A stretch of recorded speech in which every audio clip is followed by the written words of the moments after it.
Hello everyone, good morning. So now I would like to talk about intelligence, multiple intelligence theory. Before that, what is intelligence? So intelligence is something, the special quality that we can say in one's behavior. It can be a control, can be the ability to control abstract thinking, logical thinking, or vigilance, or power to control his words. So different types of intelligence are there. So according to Howard Gardner, in his book that he has published in 1983, the frames of mind. So in that it has given that intelligence is not a single unit. There are independent, different kinds of intelligence, like which has its own independent entities. They are independent entities. So everyone has intelligence, different kinds of intelligence in different ratios.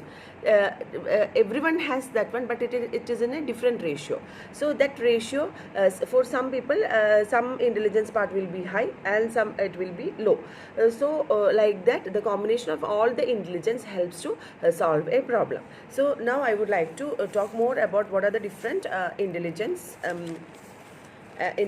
mentioned by Howard Gardner. So first I got spatial intelligence. Spatial intelligence is like visual spatial intelligence. We can see some people are very good in finding out the way, or we can say guess the way, know the direction. We can see this one who architects. They are good in this spatial intelligence, like they can understand if they see a two-dimensional picture, they can easily find out what is the 3D form of that one, or to mark a particular place. So this is how this intelligence helps the blind people. Without seeing itself, they can understand what are the where the specific things are situating. So position, figure, order, everything they can understand from that. These kind of people are good in arranging, in making in order, then building things, constructing things. If we give a free space, they can easily understand, okay, what will be good if we keep this thing, it will look good. So interior designers all have this, artists, engineers all have this kind of intelligence. And the next one which I would like to talk is about the musical intelligence. So musical intelligence is a kind of intelligence that these kind of people love to listen music, enjoy music, and they will find rhythm in everything. Whatever activities they are doing, they will find some rhythm that will help them to learn. So and it will be easy for them to remember music, remember songs, melodies. Then usually this music composers, singers all have this kind of intelligence. And we can see some kids, if they teach, if they learn something using rhyme or songs, it will be easy for them to understand. That's why we are giving more rhymes in preschoolers. So it will helps to develop their intelligence part, musical intelligence part. And the next one which I would like to talk is about the interpersonal skill. So interpersonal skill is a ability of a person to understand others' feeling, others' emotion, to think from his shoes. Like that, they can understand others. So especially these politicians, then a counselor who is giving counseling to someone. We'll see counselors, salespersons. They easily understand what is going on in others' mind, and they will use their words, everything based on that mental condition. So by considering others' thought, mental condition, others' feeling, and they will act. So this is interpersonal skill. So helps to interact with others, to find, having an empathy, to find out what is the feeling inside the other person to whom he is talking. So that is interpersonal skill. And then interpersonal skill already done. Next is naturalistic intelligence. So these kind of people, this is a type of intelligence where which helps to enjoy the nature, enjoy the beauty of nature. So these kind of people usually love to do trekking, nature walk. They love animals, they love plants, they always have a feeling like we have to conserve this one, we have to conserve our environment.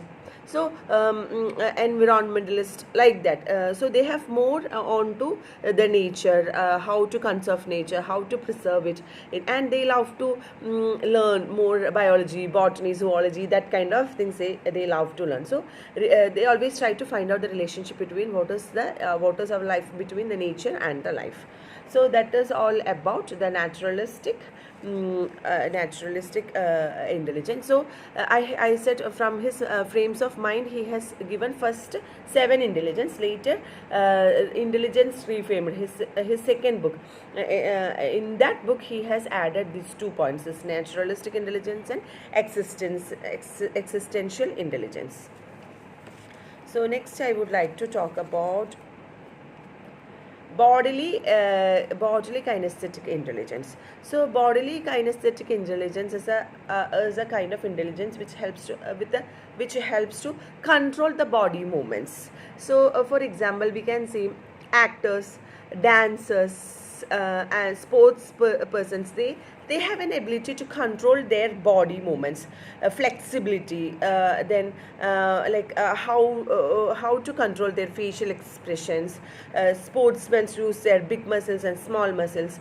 Even dancers also, they have to use their muscles, the entire body. So they become successful by using their body movements, bodily movements. So examples are sportsmen. These are all examples for sportsmen, dancers, actors, all living with they are becoming successful with their body movements. So that is about the bodily kinesthetic intelligence. And then next is intrapersonal skill. So already we have seen interpersonal skill, depending on other, finding out the emotions of other people, feeling of other. Personal intelligence is a intelligence where one can control their feeling, one can control understand what is their strength, what is their weakness, and how they have to solve this one.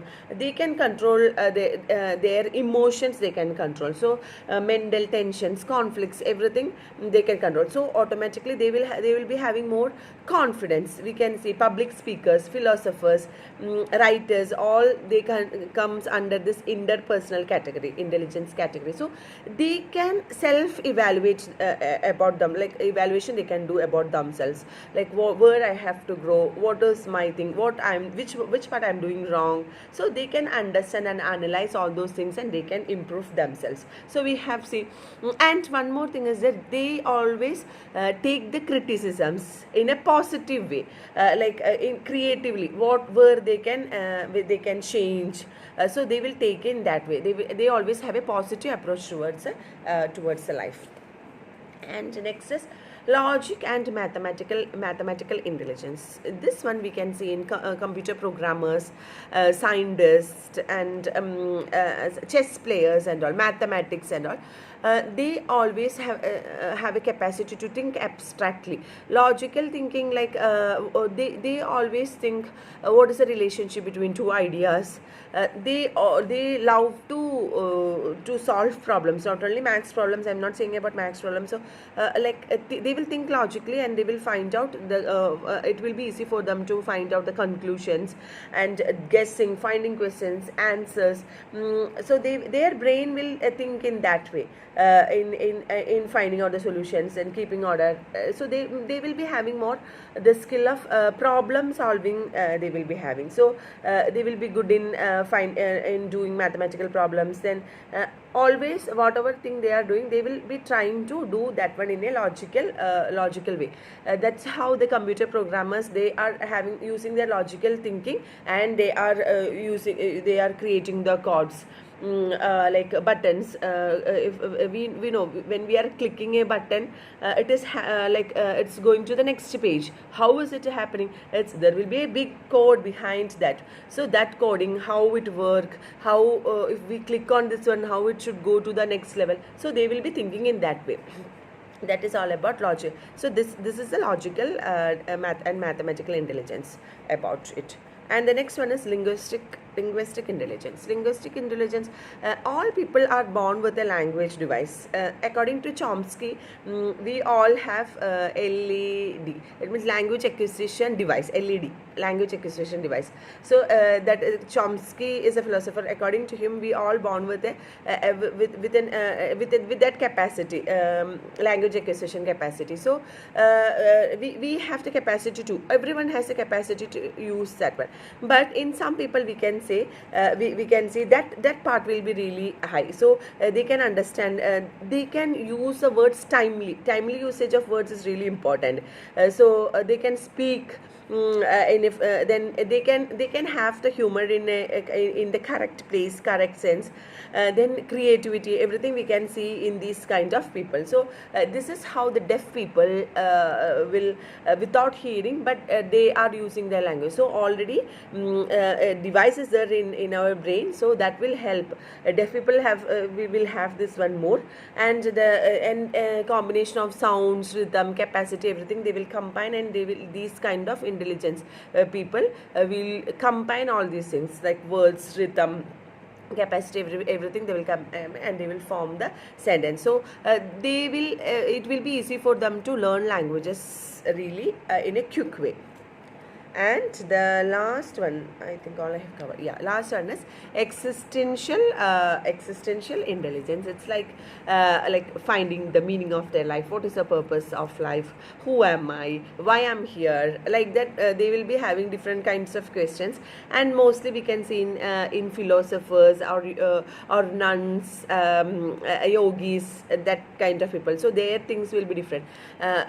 They won't go behind the materialistic thing. They will be having an inner feeling, why I am here, what is the purpose of my life. So they will be having why I am existing here. So that will be there. It will be they will be in that condition. So the people with that intelligence, we can say existential intelligence, that people have existential intelligence. So that's all about. Yes, one more thing, like they will be thinking about what is the purpose of the human existence here, and what is the life after death. They will be thinking more about that one. So this is about the existential intelligence. So these are the nine intelligence given, multiple intelligence given by Howard Gardner. Thank you for listening to me. Thank you all.